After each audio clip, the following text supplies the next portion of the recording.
அன்பானவர்களே, ஆண்டவரும் இரட்சகருமான இயேசு கிறிஸ்துவின் விலையேறப்பெற்ற நாமத்தில் உங்களை வாழ்த்துகிறேன். கர்த்தர் உங்களை ஆசீர்வதிப்பார். இன்றைய அனுதின உணவிற்காக கர்த்தர் நமக்கு கொடுக்கிற வார்த்தை ஏசாயா 26 அதிகாரம் 12வது வசனம். கர்த்தாவே எங்களுக்கு சமாதானத்தை கட்டளையிடுகிறீர், எங்கள் கிரியைகளை எல்லாம் எங்களுக்காக நடத்துகிறவர் நீரே.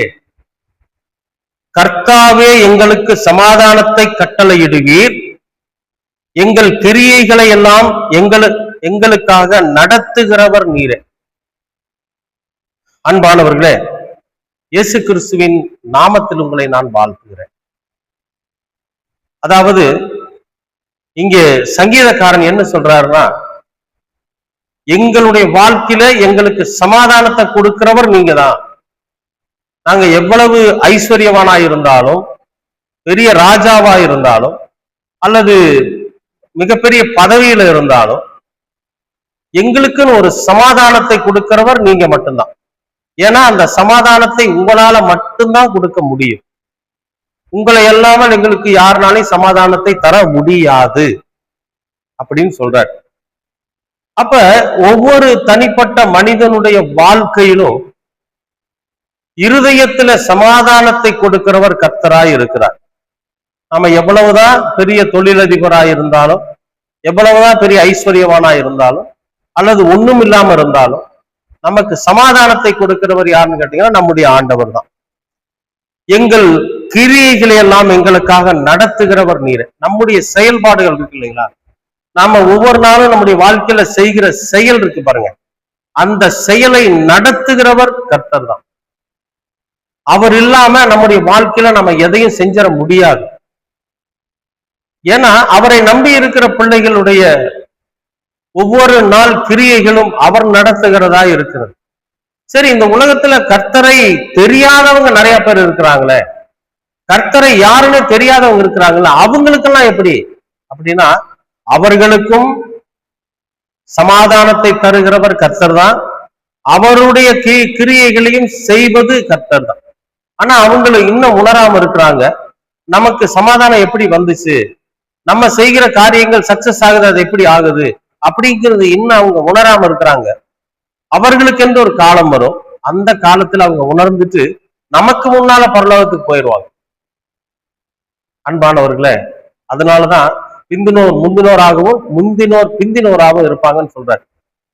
இப்ப அதுக்கான வாய்ப்பு நிறைய இருக்கு. அதனால நாம என்ன செய்யணும்னா, நமக்கு கிடைக்க பெற்றிருக்கின்ற இந்த வாய்ப்பை நாம இழந்து விடக்கூடாது. நமக்கு சமாதானத்தை கொடுக்கிறவர் யாரு? நம்முடைய கர்த்தர் தான் அப்படிங்கிற ஒரு மிகப்பெரிய நம்பிக்கை நமக்குள்ள வேணும். சில பேர் பாருங்க, சமாதானத்தை இழந்திருப்பாங்க, ரொம்ப ஐஸ்வர்யவானா இருப்பாங்க, அவங்களுக்குள்ள சமாதானம் இருக்காது. ரொம்ப நல்ல விதமா வாழ்ந்துட்டு இருப்பாங்க, ஆனா சமாதானம் இருக்காது. வீட்டுக்குள்ள சமாதானம் இருக்காது, பிள்ளைனால சமாதானம் இருக்காது, பையனால சமாதானம் இருக்காது, கணவன் மனைவிக்குள்ள சமாதானம் இருக்காது. இவர்களெல்லாம் இந்த உலகத்திற்கு உண்டானவர்கள், உலகத்தின் இச்சைகளினாலே வாழ்ந்து கொண்டிருக்கிறவர்கள், உலக ஐஸ்வர்யத்தினாலே வாழ்ந்து கொண்டிருக்கிறவர்கள். ஆனா நம்ம சில நேரங்கள்ல இந்த ரோட்டோரத்துல படுத்திருக்கிறவங்களை பார்த்து அவங்க சில நேரம் விளையாண்டுட்டு சாப்பிட்டுட்டு இருப்பாங்க. நான் ஒரு முறை ஒரு இடத்துக்கு போறப்போ பேருந்து நிலையத்துக்கு அருக ஒரு குழந்தை, கணவன் மனைவி 2 பேரும், அவங்க அநேகமா பிச்சை எடுத்துதான் சாப்பிடுவாங்கன்னு நினைக்கிறேன். அப்படிப்பட்டவங்க ரொம்ப விளையாண்டுகிட்டு இருக்கிறாங்க. அந்த ஓரத்துல, பிளாட்ஃபார்ம் ஓரத்துல விளையாண்டுட்டு சிரிச்சுக்கிட்டு டீயை குடிச்சுக்கிட்டு இப்படியெல்லாம் இருக்கிறாங்க. அவங்கள பார்த்து நான் ரொம்ப ஆசைப்பட்டேன், எவ்வளவு ஒரு சந்தோஷமா இருக்கிறாங்க, ஒரு சமாதானமா இருக்கிறாங்க. அன்பானவர்களே, கடவுள் சமாதானத்தை தருவதற்கு தகுதி பார்க்கறது இல்லை, தகுதி பார்க்கறது இல்லை. எல்லோருக்கும் சமாதானத்தை கொடுப்பார். ஆனா மனுஷன்தான் தகுதி பார்த்துக்கிட்டு இருக்கிறான்.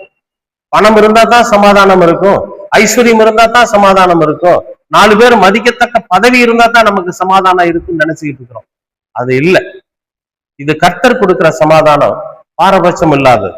கர்த்தர் கொடுக்கிற சமாதானம் தகுதி பார்த்து கொடுக்க மாட்டார். அவருக்கு யார் உண்மையா இருக்கிறாங்களோ, அவருக்கு யார் பிரியமாய் நடக்கிறார்களோ, அவர்களுக்கு கர்த்தர் சமாதானத்தை கொடுப்பார். அது மட்டும் இல்ல, அவர்கள் செய்கிற ஒவ்வொரு கிரியைகளையும் அவரே என்ன பண்ணுவாரு? செய்கிறவராக இருப்பார்.